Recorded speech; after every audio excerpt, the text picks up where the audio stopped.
Liz Truss resigns and will become shortest-serving PM in British history.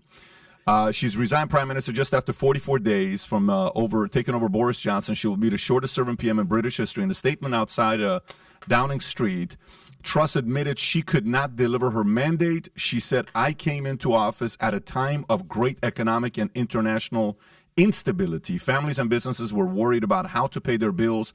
She said she was elected with a mandate to change this, adding, "We delivered on energy bills. I recognize, though, given the situation, I cannot deliver the mandate on which I was elected by the Conservative Party." So, one, was she somebody that most of the Conservatives were happy about? Did they want to replace Boris with her? And two, her reasoning for resigning. Is this a good thing for UK or a bad thing? I mean, she had to go, so we were waiting for, I guess, a day, but we're kind of saying it was down to the hour. So you knew this was coming. We knew she was going. So that, once she came in with her measures, the markets reacted really badly to those measures. So the pound just plummeted. We were at parity with the dollar for the first time in modern history. 103. Very weird. It was crazy. Borrowing rates went through the roof. So mortgages went through the roof in terms of people who were looking to fix a mortgage. And so the markets basically decided she was gone. So she was already kind of a dead woman walking. She was brought in. People preferred Boris Johnson. Old money preferred Boris Johnson.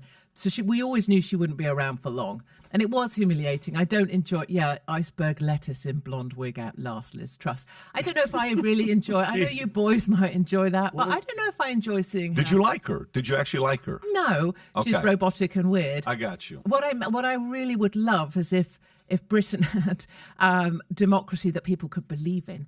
But honestly, ordinary Brits, a bit like what we were talking about earlier, their daily concern at the minute is they can't afford to heat their houses. They can't afford to buy stuff in the store. We now have something called heat banks in the UK, where old people are supposed to go and heat themselves in the day in public buildings because they can't afford to heat their own homes. I mean, it's a fairly dire situation. I suspect what we'll see, we're either going to see Rishi Sunak or we're going to see Boris Johnson come back into play. And the latest rule that they've made up is that 100 MPs, whoever's going to run has to have the support of 100 MPs.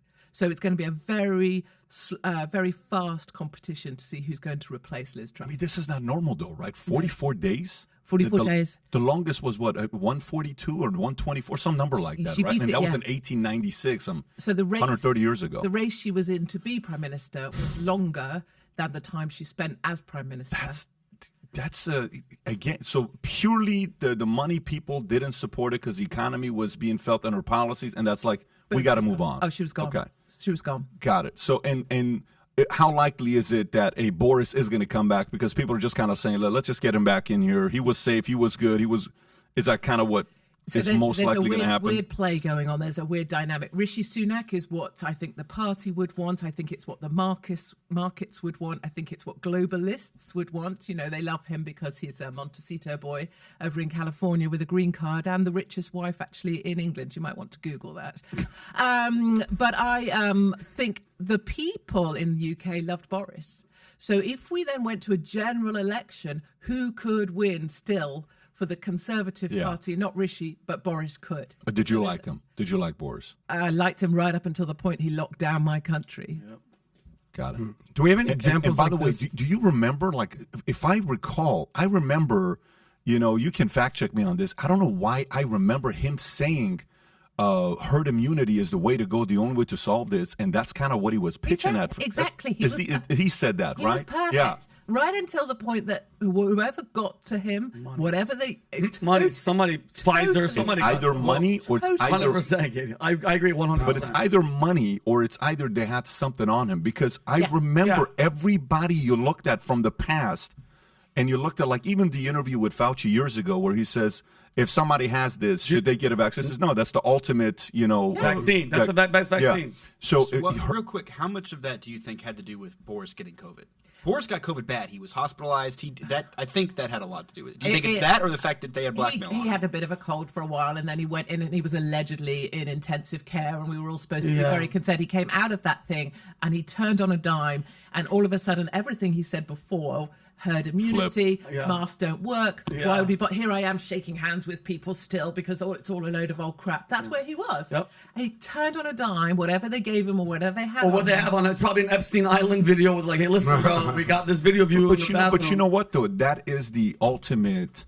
Like that's what we don't know. Yeah. Yes. You know, that's what we don't know. And it's a very, very effective method. Yeah. Because you're coming here saying, hey, listen, man, you're 60-some years old.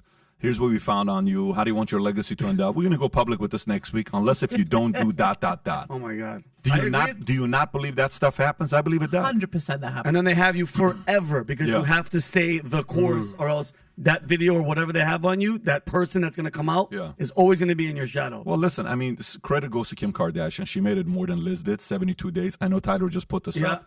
44 days versus 72 days. Is that is this a form of recognition from you, Tyler?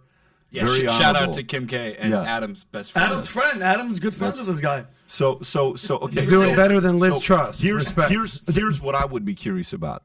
On who's more likely to make a comeback, him or Netanyahu? I would be very curious to know which one of those two guys. Boris or Bibi? Bibi? Bibi or Boris, yeah. Well, I would love it to be Bibi, but Boris is already on his way back from the Caribbean and doing his hair. Oh, yeah, so he's getting ready. Yeah, his hair just changed, and that means big things are afoot. When has he ever changed? I've never seen him fix his hair. I've never seen him fix his hair. Yesterday he had his hair slightly fixed. Seriously? Slightly. Well, Liz. I know. Listen, I'm not defending Boris. It's called her Liz. Not Katie, even but he does, I guess, intentionally do this to be more of a comment because he's an Oxford man, very smart guy. He's not an idiot. He plays sort of like the bumbling fool. He literally does like a Chris Farley impression, shakes up his hair, and he's like, all right, let's go be British for a second. Exactly. And that's true, yeah? Totally. And that picture, which we can find with Google, I'm supporting this now, I'm not having a go. If you get Boris on Zipwire, that to me is this was him when he was London mayor, and it's the epitome of how Boris wanted to present himself.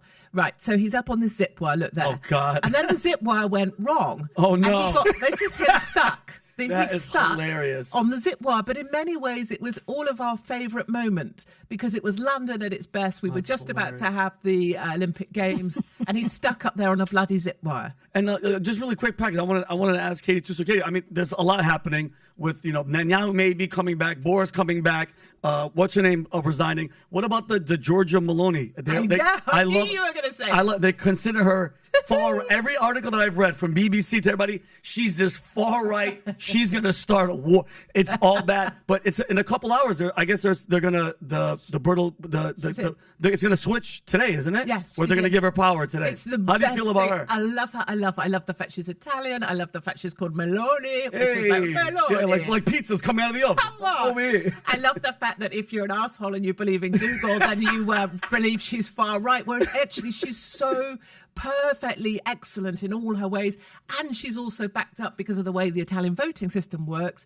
She has Salvini as well, Matteo Salvini, who I've met, who's the greatest man. He's going to be like her sidekick almost. Oh, wow. There's like a band of them. Awesome. So it's perfect. And also we had same in Sweden, Swedish Democrats. So we're having a good run. This run is going But to be. she's the difference between her and Liz or Boris. She seems like a real conservative that's gonna stand up. She seems fearless. I love her. I mean, so far, Adam may, said something. He says, look, we have no clue who this person is. This just came out of nowhere. Yeah. So far, she seems very fearless, very clear in her messaging, backbone. Yeah. And if you watched like her speeches in front of the Italian crowd, I've watched it 10 times because I have. Does it make you cry? It makes me cry. I was just. It was like a speaker. Like it was just. I listened to every single. I mean, I had to read it, but it was passionate. It might be BS or whatever. Like Adam, I feel you, but I believed her. Vinny did is Vinny was so impressed that he started looking if she has any daughters because he has interest. He wants. I love it. I look Italian. My name is Vinny. Yeah. Hey, Milan.